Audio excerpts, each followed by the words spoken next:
While Western markets are expected to see slowdown and recessionary conditions in 2023, the picture is the exact opposite in Asia, according to experts.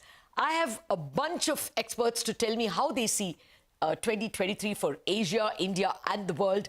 We'll start with Chetan Ahya of Morgan Stanley, and then we will have Sabaran Chakrabarti and Surendra Goyal of Citi India. But first up, Morgan Stanley's Chetan Ahya. Chetan, thank you very much for joining us. So you are expecting a bumper 2023 for China. You have just upped their growth forecasts. Yeah, that's right, Lata. So we are expecting that, China's policy is they're making a big shift in their policy environment. They are focused now back on growth. They're working on multiple fronts. Firstly, they are going ahead with COVID reopening much faster than what everybody was expecting. Secondly, we're also expecting them to take up a concerted effort to revive the property market.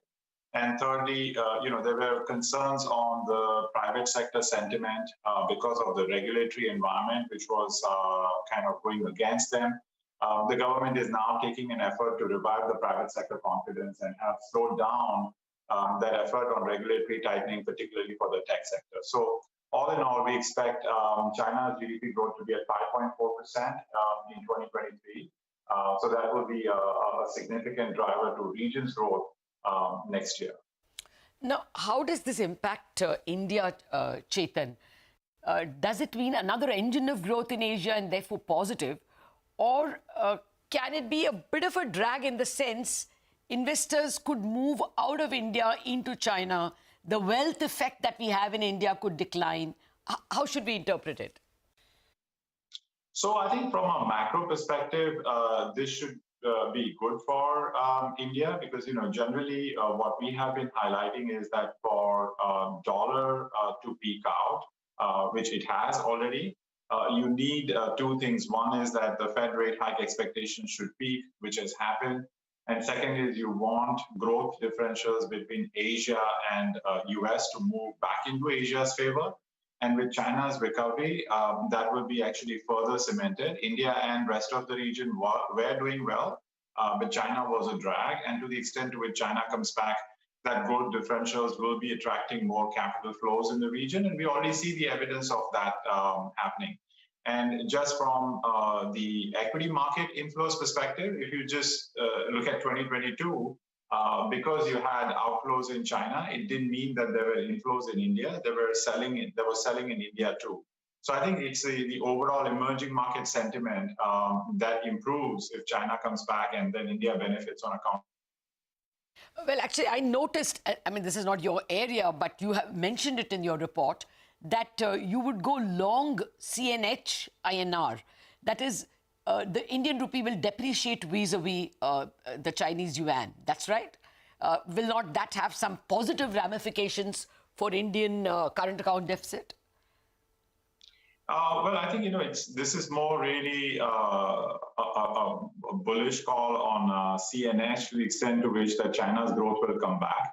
And generally, we have found that in emerging markets, currencies are driven more by growth differentials. And so to the extent to which China's growth comes back, China recovers.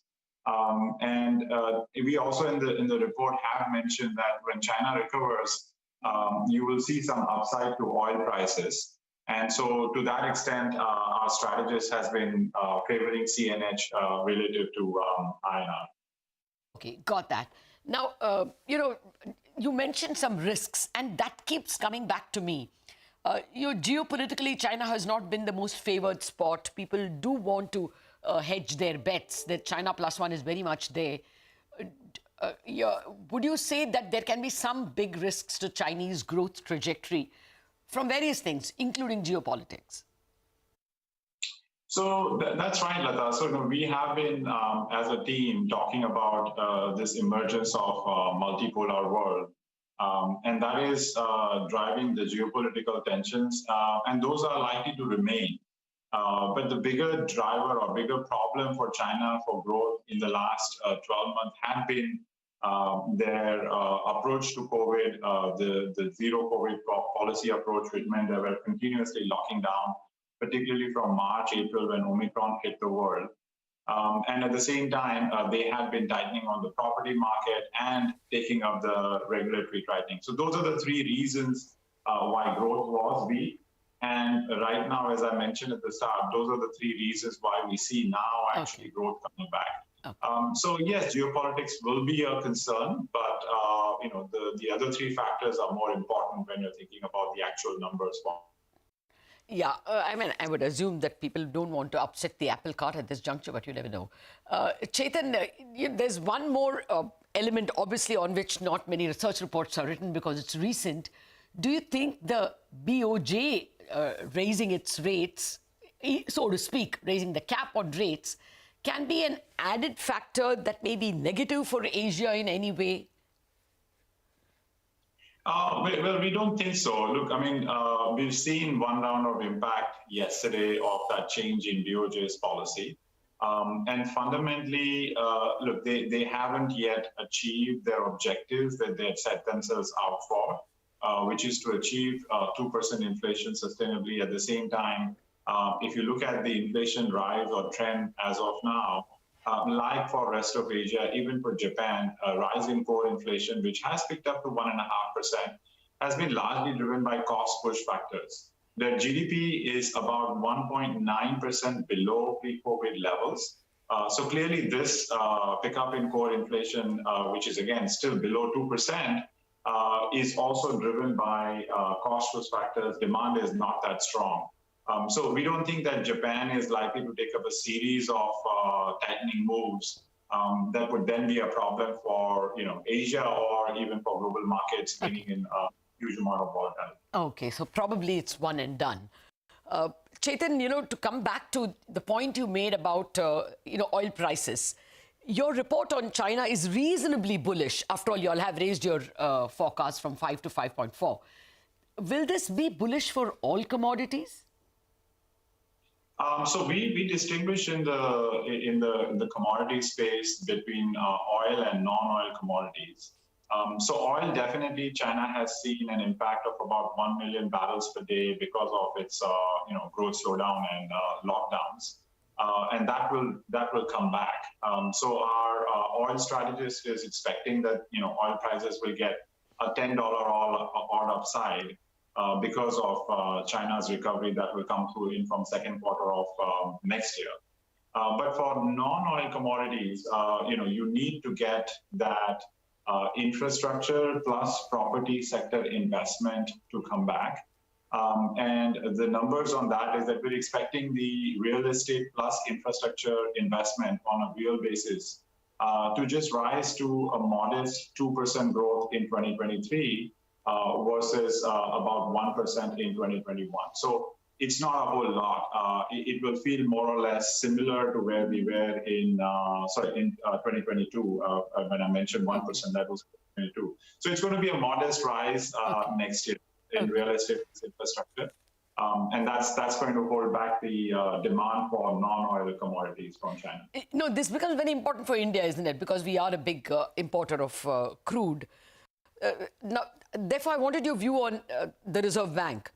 We got the Reserve Bank bulletin for December, and there is this piece by Dr. Michael Patra insisting that they are worried about services inflation, core inflation, which they think can be sticky. And plus, you're talking about the likelihood of oil not really collapsing, probably even rising a bit. So what is the interest rate scenario in India that you're seeing? One more, two more hikes? So, our India economist, Upasana Chachra, is expecting just one more rate hike. And our approach is that we think that RBI will try to keep real rates around 100 basis points. And we expect inflation to moderate towards 5.5% from March of next year. So that kind of creates a space for RBI to just do one more and pause there. And also note the fact that we are expecting the Fed to also be sort of stopping to do the rate hikes from February. And we are expecting the dollar to remain weak. So that creates the space for RBI in the sense that you would not have increased upside pressures to inflation via currency depreciation. Thanks very much, Chetan. Have a great 2023 yourself.